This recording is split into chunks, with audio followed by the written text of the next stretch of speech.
Un jeune homme se tient sur le toit, prêt à sauter. Tout le monde est inquiet, le suppliant de réfléchir et de ne pas sauter. Il est rappelé de sourire. Accoudé à la rambarde, il la regarde. « Peux-tu me donner ton dernier baiser avant que je ne saute ?» En entendant cela, la jeune fille est stupéfaite pendant 2 secondes. Après s'être assurée qu'elle n'avait pas mal entendu, elle dit poliment « Quel pervers, écarte-toi !»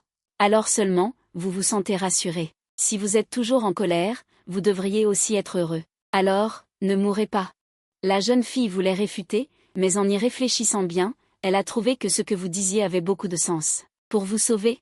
Je n'ai même pas déjeuné. Peux-tu m'inviter à manger ? Profitant de son inattention. Vous vous êtes soudainement précipité devant elle et avez saisi son avant-bras avec force. Elle ne put s'empêcher de ressentir une légère satisfaction intérieure. C'est la première fois que vous touchez une fille. La jeune fille est entraînée hors du toit, regardant les marques évidentes de doigts sur son avant-bras. Elle a secoué votre main avec force. Si tu me touches à nouveau, je vais crier. Espèce d'idiot, vous vous en fichez. Si vous êtes toujours en colère, vous pouvez continuer à me gronder. Plus vous me grondez, mieux c'est. Mais je ne vous laisserai pas passer. Vous bloquez la sortie du toit avec votre corps. La jeune fille fait un pas, et vous vous déplacez avec ses pas. La jeune fille, déjà désespérée. Les larmes coulent à nouveau de manière incontrôlable. Comment peut-il y avoir une personne aussi sans vergogne ? Il va certainement sauter à nouveau. Vous prenez une profonde inspiration et, feignant l'indifférence, vous vous approchez d'elle. Qu'est-ce qui se passe ? Ne m'aviez-vous pas promis de m'inviter à manger ? La jeune fille est exaspérée. Elle voulait être seule un moment. Mais comment se fait-il que ce gars soit si sans vergogne et me demande de l'inviter à manger, dit-il froidement à voix basse. Je n'ai pas faim. Vous secouez la tête catégoriquement. Comment cela peut-il être ? Le déjeuner est le repas le plus important de la journée. Venez, venez, je vous accompagne à la cantine. Sur ces mots, vous la tirez et partez. La jeune fille, désemparée, se laisse entraîner par vous, essayant de se libérer 1 fois. 2 fois, elle abandonne. Elle est partie ainsi. En chemin, il réfléchit sérieusement à un plateau de nourriture. Viens, mange plus, prends du poids. La jeune fille esquisse à peine un sourire poli. Merci, mais je n'ai vraiment pas très faim. Rejeté, un sentiment d'impuissance vous envahit. C'est me forcer. Une idée se forme dans votre esprit. Vous la regardez. Comment t'appelles-tu ?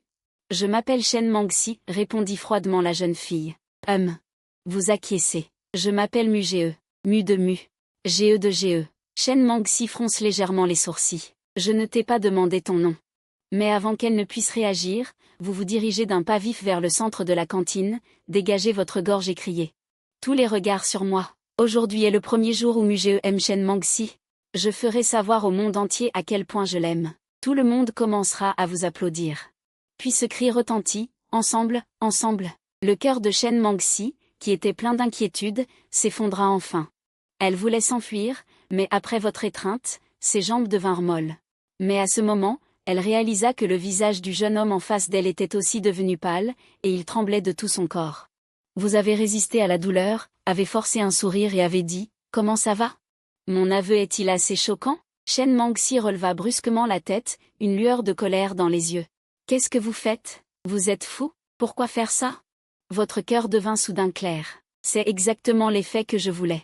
Vous avez donc continué à dire. Ne soyez pas si surprise. Je veux juste que le monde entier sache à quel point la personne que j'aime est spéciale. Voulez-vous que je recommence ? Sur ces mots, vous vous apprêtiez à vous relever. Voyant cela, Shen Mangxi était tellement en colère qu'elle n'arrivait presque plus à parler. Vous, me connaissez-vous ? Savez-vous qui je suis ? Ce genre d'aveu ne m'apporte rien. J'ai hoché la tête sérieusement. Oui, vous avez raison. Je ne vous connais pas vraiment. Il semble que je doive être plus proactif pour vous conquérir. Shen Mangxi était stupéfaite. Comment pouvez-vous être si effronté ? L'effronté est invincible dans le monde. Qu'est-ce que vous voulez faire exactement ? Vous avez levé la tête et regardé Shen Mangxi. À partir d'aujourd'hui, je ferai en sorte que vous puissiez manger un délicieux déjeuner chaque jour, devenir votre ami le plus digne de confiance, et enfin faire en sorte que toute l'école nous envie d'être ensemble. Shen Mangxi était vraiment fatiguée. Elle était restée longtemps sur le toit aujourd'hui. Juste au moment où elle voulait se libérer. Elle a été à nouveau entraînée par ce type. Ensuite, elle l'a regardé faire une déclaration folle à la cafétéria, et ses jambes se sont ramollies. Qu'est-ce que vous voulez faire ? Vous avez soupiré. Je pense juste qu'une fille aussi belle que vous. Si elle ne me connaît pas, un beau mec de mon niveau, alors c'est ma négligence. C'est pourquoi nous devons commencer à nous connaître lentement. Commençons par ce déjeuner. Qu'en dites-vous? Chen Mangxi vous a regardé sérieusement. Est-ce que quelqu'un a dit que vous étiez très effronté et très narcissique? On appelle ça de la confiance, mon cher. Vous parliez tout en vous servant rapidement dans son assiette. Mangez quelque chose. Vous êtes si maigre. Chen Mangxi regarda son plateau, rempli de nourriture, et une émotion inexplicable la submergea. Elle baissa la tête et sourit amèrement. Ma situation actuelle est très mauvaise. Vous n'aurez pas une bonne fin si vous m'aimez. Faites comme si vous n'aviez rien entendu. Vous avez continué à lui servir. Ce n'est pas grave. Nous allons lentement. Mon plus grand avantage est ma persévérance. Peu importe comment vous m'arrêtez. Je vous suivrai comme une queue. Chen Mangxi s'est calmé et vous a imploré du regard.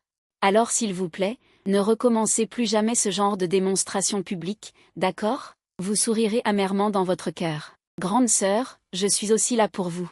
J'ai failli me casser la semelle de mes chaussures tout à l'heure. N'était-ce pas parce que j'avais peur qu'il vous arrive quelque chose? Bien que vous pensiez cela dans votre cœur. Mais en surface, je faisais semblant d'être un gros dur. Ce n'est pas possible. Je dois prouver au monde entier combien je vous aime. Cependant, si vous acceptez de déjeuner avec moi tous les jours, je pourrais envisager de baisser un peu le volume. Chen Mangxi fronça les sourcils. Est-ce que vous me menacez? Bien sûr que non. Je ne peux que vous aimer davantage. Chen Mangxi voulut refuser immédiatement, mais avant même d'ouvrir la bouche, elle entendit votre phrase supplémentaire, si vous n'acceptez pas. La prochaine fois que vous aurez un cours de conduite, je courrai dans la classe et je vous déclarerai à nouveau mon amour. Chen Mangxi avala les mots « ne pas accepter ». Finalement, elle hocha la tête, impuissante. D'accord. Mais vous serez déçu. Je n'ai vraiment pas l'énergie de gérer plus de choses en ce moment. En entendant cela, vous poussâtes un soupir de soulagement en secret, et Chen Mangxi s'assit sagement et prit une bouchée. Comme pour montrer que j'étais faible. Je commence à manger, arrêtez de me taquiner. Après le dîner, vous avez insisté pour le raccompagner au dortoir des filles, principalement par peur qu'il ne s'enfuit à nouveau sur le toit en cours de route.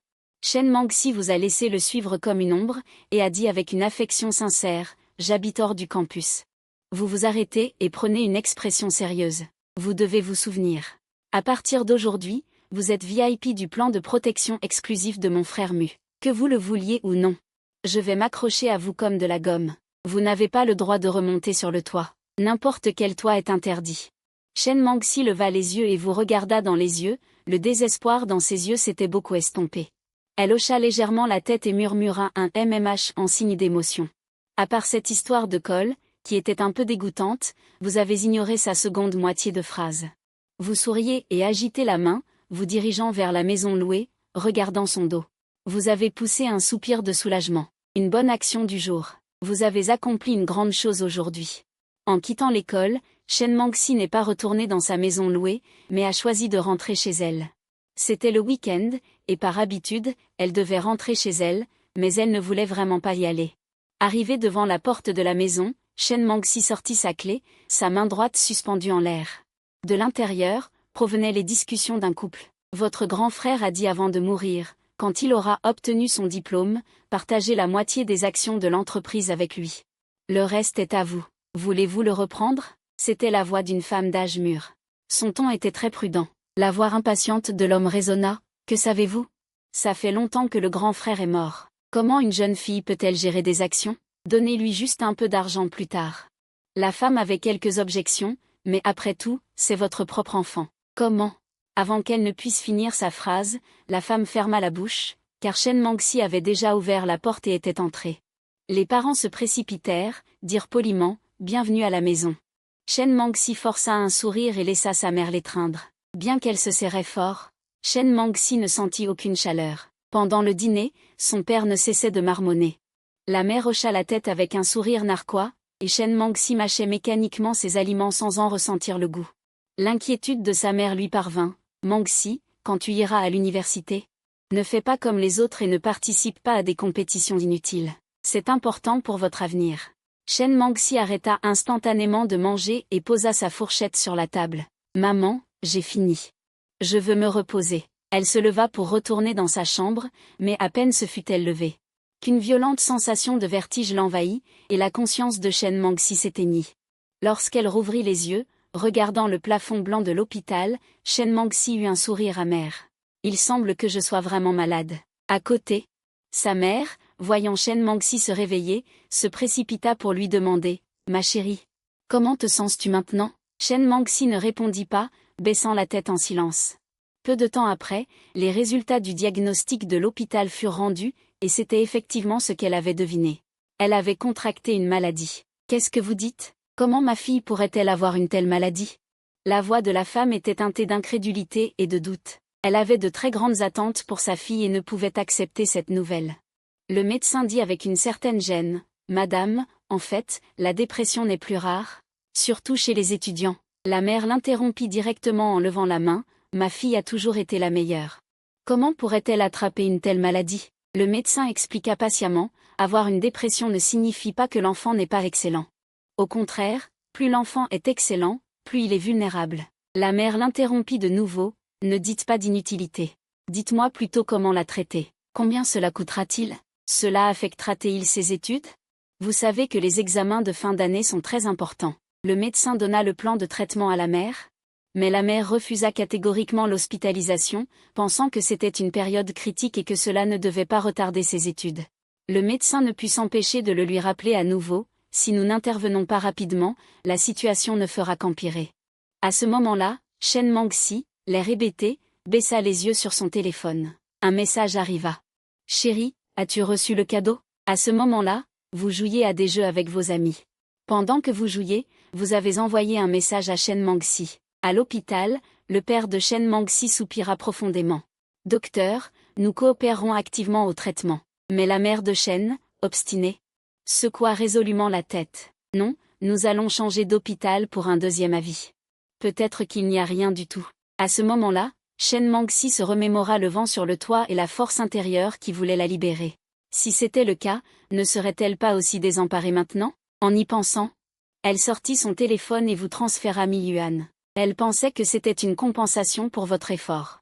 Et que vous pourriez l'emmener avec vous. Pendant ce temps, dans le dortoir, vous étiez en train de perdre lamentablement la partie et regardiez votre téléphone. En voyant les 1000 yuan transférés par Shen Mangxi, elle fut instantanément choquée. Qu'est-ce qui se passe ? Après avoir effectué le virement, Shen Mangxi a été dirigée par sa mère vers un autre hôpital pour d'autres examens. Assise sur la chaise roulante, l'odeur âcre du couloir la mettait mal à l'aise. Sa mère était assise à côté d'elle. Elle a essayé de la consoler, « Ne t'inquiète pas, Mangxi, ne sois pas nerveuse. Quoi qu'il arrive, maman te guérira. Je promets que cela n'affectera pas vos études. » Dès qu'elle eut fini de parler, elles furent appelées dans une salle de consultation. Un médecin d'âge moyen était assis derrière son bureau, feuilletant une pile de rapports d'examen. Sa voix douce disait « Nous avons procédé à une série d'examens et d'évaluations pour vous. Selon les résultats, nous pouvons confirmer que vous souffrez de dépression modérée. » Ces mots frappèrent le cœur de Shen Mangxi comme un marteau lourd. Bien qu'elle s'y soit préparée mentalement, elle se sentit soudain étourdie. Sa mère fronça les sourcils et dit « Alors, comment cela peut-il être traité ?» Le médecin ajusta ses lunettes. Leur plan de traitement était le même que celui de l'hôpital précédent. Finalement, sa mère soupira. « Puisque c'est le cas, faisons ce que le médecin a dit. » Après avoir dit cela, elle paya les frais conformément aux instructions du médecin, laissant Shen Mangxi assise dans le couloir. Elle tenait son téléphone. Et regardait la fenêtre de chat de Mugee, pensant qu'elle pourrait la faire sortir, mais cela semblait étrangement trop ambigu. Si elle disait qu'elle allait la faire sortir pour une nuit, ce ne serait pas si choquant. Peu de temps après, Shen Mangxi revint avec un sac de médicaments. « Mangxi, rentrons à la maison. » Shen Mangxi hocha la tête, mais dès qu'elle se leva, elle se sentit soudainement à nouveau étourdie. Elle s'agrippa instinctivement au mur. Sa mère, Shen Mu, s'avança pour la soutenir. « Ça va ?» Shen Mangxi perçut subtilement l'impatience dans la voix de sa mère. Elle secoua la tête. Elle dit doucement « Maman, je ne veux pas me faire soigner. » En entendant cela, le visage de sa mère devint instantanément livide. « De quelle bêtise parlez-vous ? Le médecin a dit qu'il fallait vous soigner. » Mais Shen Mangxi secoua toujours la tête. « Je pense que je vais bien, vraiment. Peut-être que je suis juste fatiguée ces derniers temps. » Sa mère leva la voix. « Shen Mangxi, ne fais pas de caprice. C'est de la dépression ? Pas un simple rhume. » Shen Mangxi trouvait cela risible. « Vraiment ? Est-ce que maman pense vraiment cela ?» Voyant que Shen Mangxi ne parlait pas, Shen Mu la réconforta rapidement quelquefois. « Ne t'inquiète pas, maman trouvera un moyen de te guérir. » Elle ajouta finalement, « Surtout, cela ne doit pas affecter vos études, compris ?» Shen Mangxi hocha timidement la tête et monta en voiture avec sa mère. Sur le chemin du retour, le visage de Shen Mu était d'une tristesse terrible. En fait, elle était la tante de Shen Mangxi. Il y a des années, les parents biologiques de Shen Mangxi ont eu un accident. Avant de mourir, Shen Ya, la belle-sœur de Shen, a confié ses entreprises à son frère cadet, Shen Ai. Il suffisait qu'une fois Shen Mangxi diplômée, elle reçoive la moitié de l'entreprise. Shen Sheng calculait dans la voiture. Avec son apparence et son niveau d'études, Shen Mangxi aurait pu obtenir beaucoup de richesses, mais maintenant qu'elle a eu cette affaire, cet argent semble devoir être fortement réduit. À ce moment, Shen Mangxi regarde tristement par la fenêtre. Elle veut juste descendre de la voiture et partir de chez elle, peu importe où. Elle aurait tant aimé que sa mère lui dise de faire attention à sa santé et de ne pas s'inquiéter de ses études, mais elle était toujours déçue. De retour à la maison, Shen Mangxi s'enferme dans sa chambre et sort un journal intime de sous son lit. Elle ouvre doucement les pages, et l'écriture délicate enregistre son désir de mort. Elle tourne jusqu'à la dernière page. Elle caresse doucement le papier, des larmes coulant involontairement. Elle espérait tellement que quelqu'un comprendrait cette douleur. Ce conflit entre le désir de délivrance et l'hésitation à abandonner. À ce moment, la porte de la chambre est poussée. La mère de Shen entre directement. Shen Mangxi relève la tête avec effroi et voit le regard de sa mère se poser sur son journal intime. « Tu écris un journal » dit sa mère, un soupçon de méfiance dans la voix. Shen Mangxi ferme vivement le journal et dit nerveusement « Oui, oui. Le docteur a dit que tenir un journal aiderait ma maladie. » La mère de Shen hésite, puis s'approche. « Mangxi. En fait, maman s'inquiète beaucoup pour toi. Maman ne veut pas te voir malheureuse. Tu dois garder un état d'esprit positif. Tu devrais parler davantage avec des enfants brillants, pour pouvoir étudier. » Shen Mangxi ressent soudain une agitation. Elle lève la main pour l'interrompre. « D'accord, maman. J'ai compris. » Mais au moment où elle lève la main, le journal lui glisse accidentellement des mains. Sa mère se penche pour le ramasser. Mais en voyant les mots « désir de mort » dessus, son visage change radicalement. « Mangxi, qu'est-ce que c'est ? Je désire la mort. Laissez-moi sombrer dans l'obscurité éternelle. » La mère de Shen lit les mots, et Shen Mangxi sent un vertige dans sa tête. Elle se couvre la tête et explique « Maman, non. Ce n'est qu'un poème. » La mère de Shen se met immédiatement en colère. « Shen Mangxi, me prends-tu pour une idiote ? Pourquoi ne nous laisses-tu jamais tranquilles ? Je t'ai engagé le meilleur docteur, acheté les médicaments les plus chers, et c'est comme ça que tu nous traites ? Tu me déçois tellement. » « Je sais. » Shen Mangxi se lève brusquement. Elle crie à sa mère « Vous voulez dire que je vous déçois tellement, n'est-ce pas ?» La mère de Shen est choquée par l'éclatement soudain de sa fille. « Mangxi, qu'est-ce qui ne va pas ? Je m'inquiète juste pour toi. » Shen Mangxi secoue la tête avec une expression épuisée. « Pensez-vous qu'en prenant quelques pilules et en disant quelques mots d'encouragement, tout ira mieux ? Vous ne comprenez pas du tout. La première pensée que j'ai en me réveillant chaque jour, c'est que j'espère ne pas m'être réveillée. » La mère de Shen dit avec une certaine panique, « Maman veut juste que tu ailles mieux. » Comment se fait-il que… Shen Mangxi sourit amèrement et secoue la tête. « Depuis que je suis toute petite, j'ai suivi le chemin que vous aviez tracé. Si vous continuez, je me blesserai pour aller à l'école, je me blesserai pour faire semblant que tout va bien. Je me blesserai pour étudier dur, je me blesserai pour ne pas me faire d'amis. Est-ce que ce n'est pas suffisant ?» La mère de Shen fut abasourdie par le flot de paroles de Shen Mangxi. Le silence s'installa dans la pièce. Finalement, elle ouvrit lentement la bouche et dit « Et si nous changions de médecin ?» dit Shen Mangxi calmement. « Non, je veux juste être seule et me calmer. » Après avoir dit cela, elle sortit en trombe de la pièce. La nuit était noire comme de l'encre. Elle courait sans but dans les rues, les larmes brouillant sa vue. Mais elle s'en fichait. En quittant la maison, elle se sentit un peu plus détendue. Elle sortit son téléphone, et de manière obstinée, elle envoya encore 2000 yuans à certaines personnes, puis elle courut vers la mer.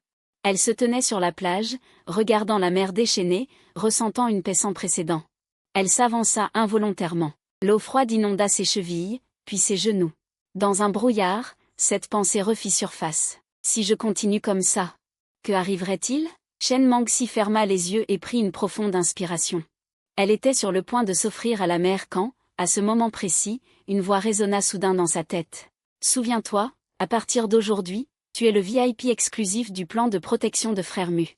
Que tu le veuilles ou non, je m'accrocherai à toi comme du chewing-gum. » Imbécile. Shen Mangxi se rappela la façon dont vous aviez dit cela.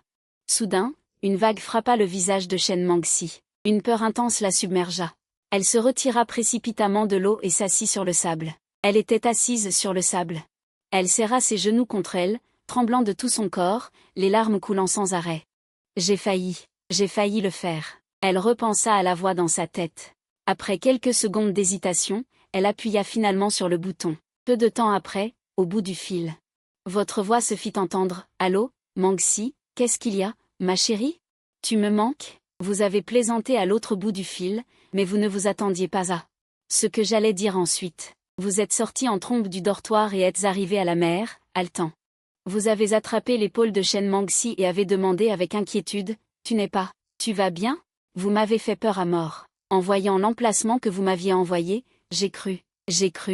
Shen Manxi vous a directement serré dans ses bras, la tête baissée, dit-elle d'un ton plaintif, je vais bien. Bien que vous trouviez cela un peu inapproprié, vous ne l'avez pas repoussé. Si vous ne pouvez pas résister, alors profitez-en. Les cheveux des filles sentent vraiment bon. 2 pieds. Shen Manxi s'est enfin calmée, elle s'est essuyé les larmes, résolue à ne pas laisser le garçon devant elle.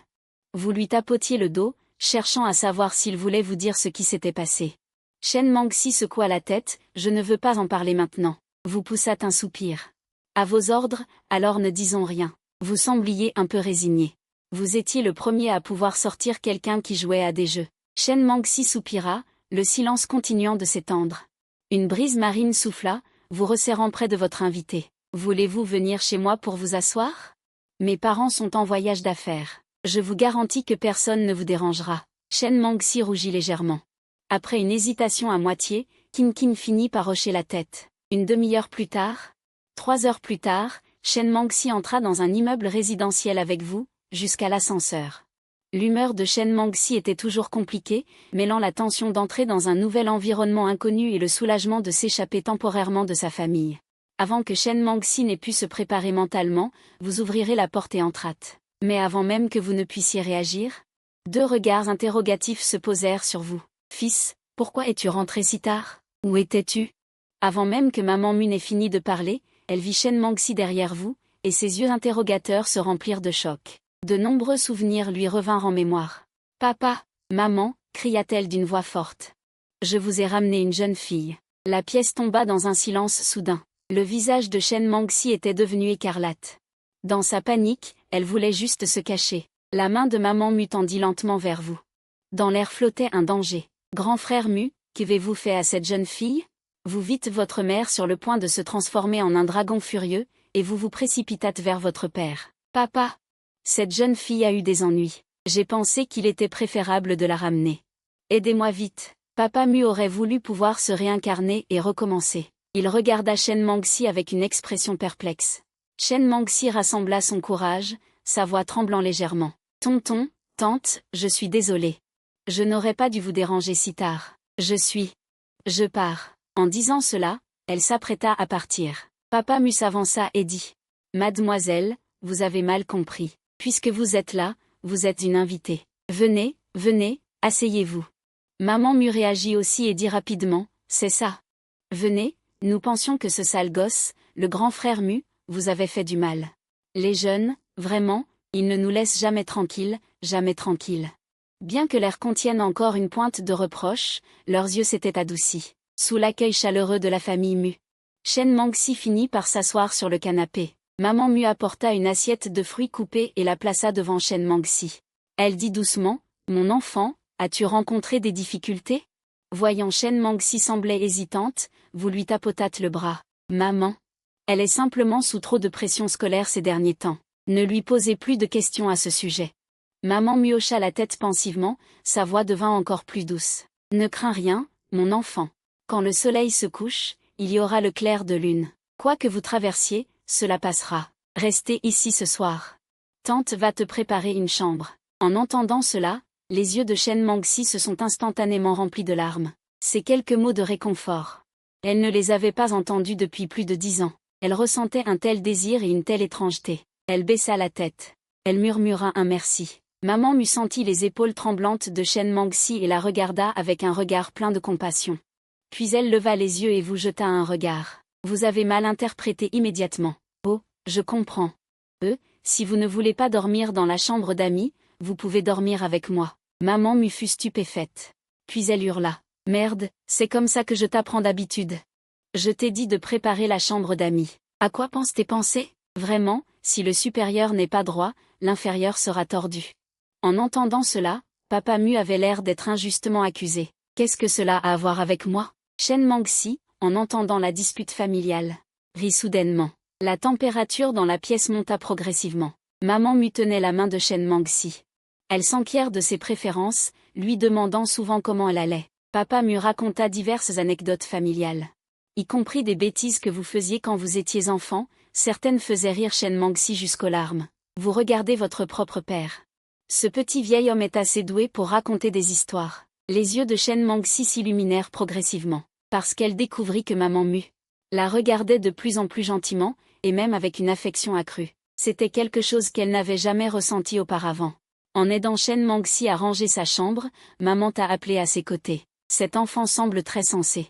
Elle est propre et belle. Tu dois bien la traiter. Les petits-fils et petites-filles nés plus tard auront certainement de grands yeux et seront très beaux. Vous la regardez impuissant. Maman, tu te trompes. Papa passa par là par hasard. Je suis mal interprété. Je veux un petit nom. La nuit.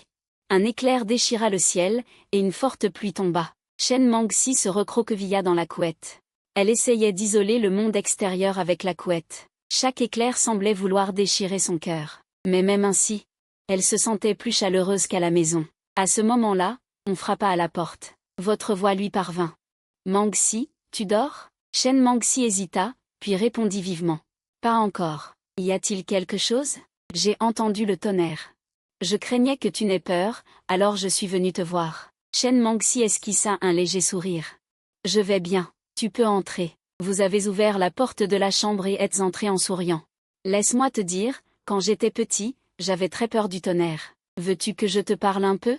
Peut-être que ça peut te distraire. Shen Mangxi hocha la tête et vous regarda avec gratitude. Je ne pensais pas que vous seriez si ennuyeuse le jour, mais maintenant je ne vous trouve pas si ennuyeuse. C'est comme ça. Vous avez parlé des tendances de l'école, mais la plupart du temps, c'est vous qui parliez. L'obscurité de Mengelon.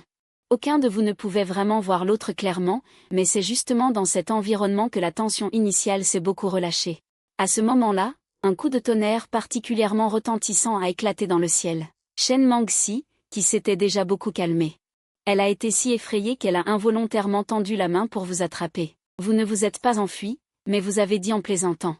La peau offerte est une édition limitée pour ce soir. Profitez-en. Après un moment de silence. Vous avez soudainement suggéré, pourquoi ne dormirais-je pas ici ce soir? Je peux dormir par terre.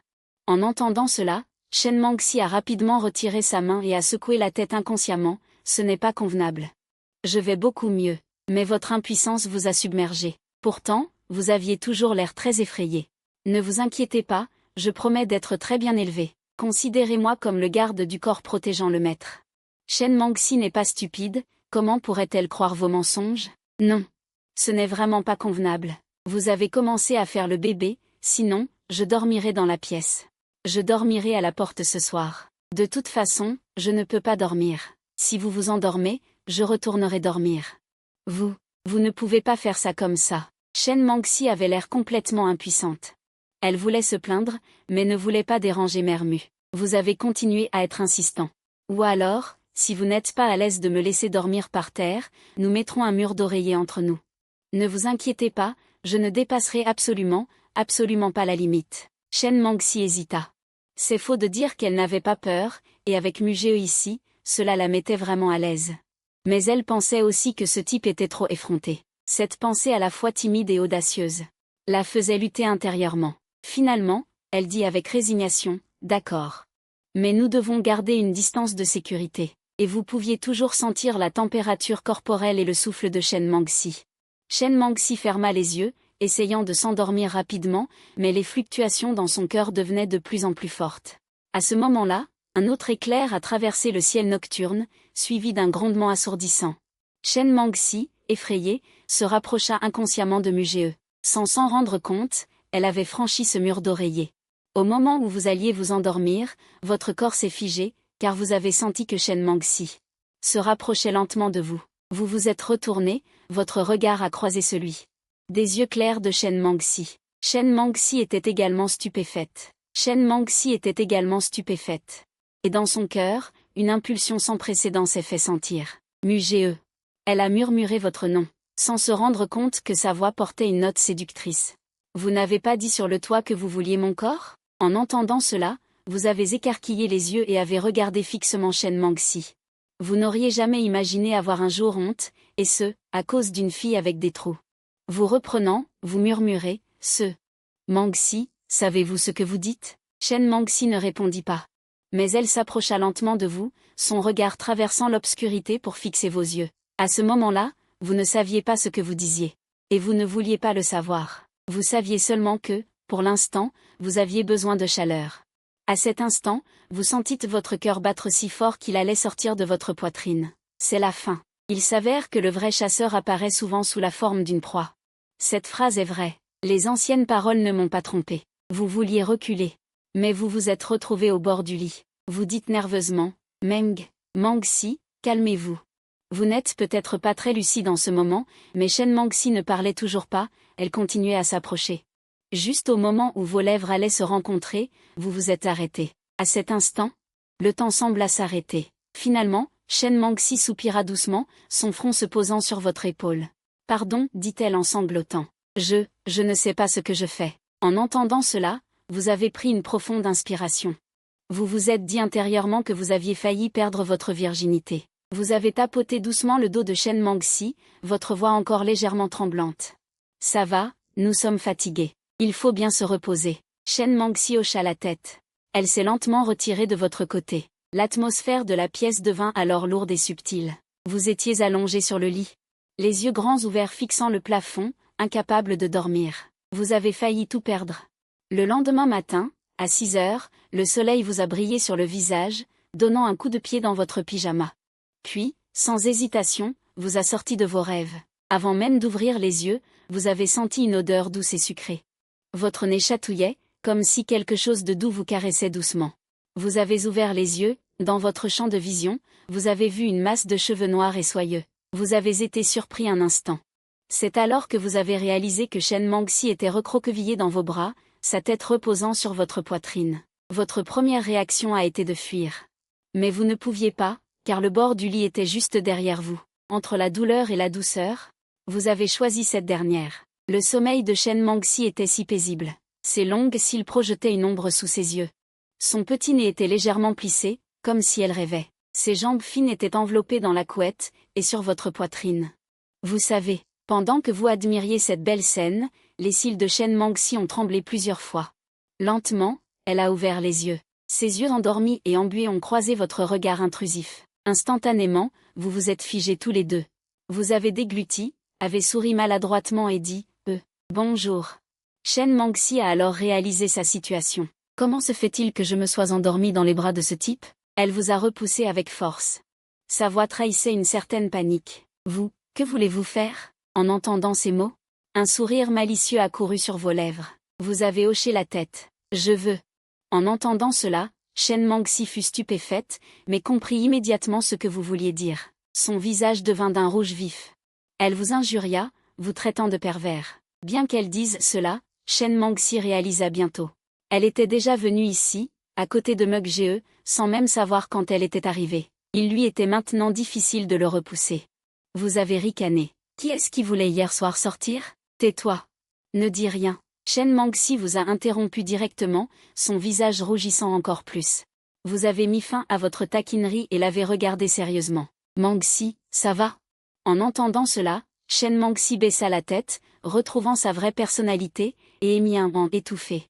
Vous avez hésité, puis avez pris la parole. Qu'est-il arrivé hier soir exactement? Pourquoi êtes-vous allé à la plage si tard? Cette fois, Shen Mangxi est restée silencieuse longtemps.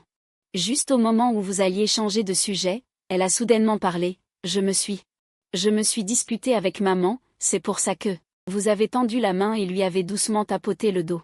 L'encourageant à continuer. Shen Mangxi sentit la chaleur venir de son dos et raconta lentement ce qui s'était passé hier soir. Elle vous l'a dit. Mugee, dis-moi, est-ce que je suis trop exigeante? Les enfants des autres vont bien, pourquoi ai-je cette maladie? Bien que vous soyez choqué. Vous ne vous attendiez pas à ce que la belle Shen ait une telle maladie. Votre voix était inhabituellement douce. Ça va, tu es juste trop fatigué. En entendant cela, Shen Mangxi leva la tête pour vous regarder. Ses yeux devinrent progressivement rouges. Vous avez été choqué et l'avez réconforté à la hâte. Ne pleure pas. Si ta mère voyait ça, elle me ligoterait et m'enverrait chez vous. Pour devenir le gendre de la famille Shen. Ne me mets pas dans le pétrin. Shen Mangxi a éclaté de rire à votre taquinerie. Les larmes qui venaient de se former dans ses yeux coulèrent malgré elle. Qu'elle vaut rien. Vous lui avez tendu une serviette en papier et avez demandé, alors, qu'en est-il des 3000 yuans que tu m'as transférés? C'était censé être pour tes courses. Plus les frais d'hébergement de la nuit dernière, ce sera 1000 de plus. Dit Shen Mangxi, prenant son téléphone pour commencer l'opération. Vous étiez vraiment à court de mots. Grande sœur, tu n'as aucune idée de l'argent? Il n'est pas nécessaire de me transférer plus d'argent. Si tu veux vraiment me compenser, lave mes vêtements. Shen Mangxi a figé sa main sur le téléphone, a levé les yeux vers vous et a dit avec incrédulité, qu'avez-vous dit? Je suis le directeur. Tu as trempé tous mes vêtements hier. En tant que garçon beau. Bien sûr, il faut prendre soin de ses vêtements. Tu devrais te sentir honoré. Shen Mangxi ne savait pas si elle devait rire ou pleurer. Tu as une peau trop épaisse. Elle vous a remercié sérieusement, merci pour votre compliment. Cette peau est entretenue avec soin. Voulez-vous apprendre? Shen Mangxi a levé les yeux au ciel. Mais ses lèvres ne pouvaient s'empêcher de se relever. Quel type, bien qu'un peu sans gêne. Mais pourquoi vous vous sentez si bien, vous vous sentez si bien? Voyant l'humeur de Shen Mangxi s'améliorer, vous vous sentez aussi secrètement soulagé. Vous ne pouvez peut-être pas aider beaucoup, mais au moins vous pouvez lui faire oublier ses soucis pour le moment, du moins pas chercher la mort. Vous vous souvenez soudain de quelque chose, vous vous retournez pour regarder Shen Mangxi. Voulez-vous aller sur le balcon? On dit que le lever du soleil est particulièrement beau aujourd'hui. Shen Mangxi vous jette un regard d'idiot. Le soleil est déjà levé. Que regardez-vous encore au lever du soleil? Vous vous tenez la poitrine, feignant d'être blessé. Oh, d'accord. J'ai été rejeté. Si vous ne voulez pas regarder, ne regardez pas. En voyant votre apparence, Shen Mangxi rit doucement et dit. D'accord, d'accord. Vous êtes le plus fort. Je vais vous accompagner pour le voir, d'accord? Vous faites semblant d'être faible, tendant la main pour guider Shen Mangxi vers le balcon, craignant qu'il n'attrape froid. Vous avez même mis votre propre veste sur les épaules de Shen Mangxi. Shen Mangxi mord sa lèvre. Il se sentait au chaud dans son cœur et dit à voix basse, « Si vous sortez tout à l'heure, si vous êtes vu dans ma chambre par tante et oncle, qu'est-ce que vous ferez? » Vous riez sournoisement. Ne vous inquiétez pas, ils ne se lèveront pas sitôt. Qu'est-ce qu'il y a à craindre? Vous marchez d'un pas décidé vers la porte. Si vous n'y croyez pas, j'ouvrirai la porte pour vous. Sur ce, vous ouvrez la porte sans hésitation. Puis il dit aux deux silhouettes imposantes se tenant devant la porte, « Bonjour maman, gardez-moi une petite face. Frappez doucement plus tard. »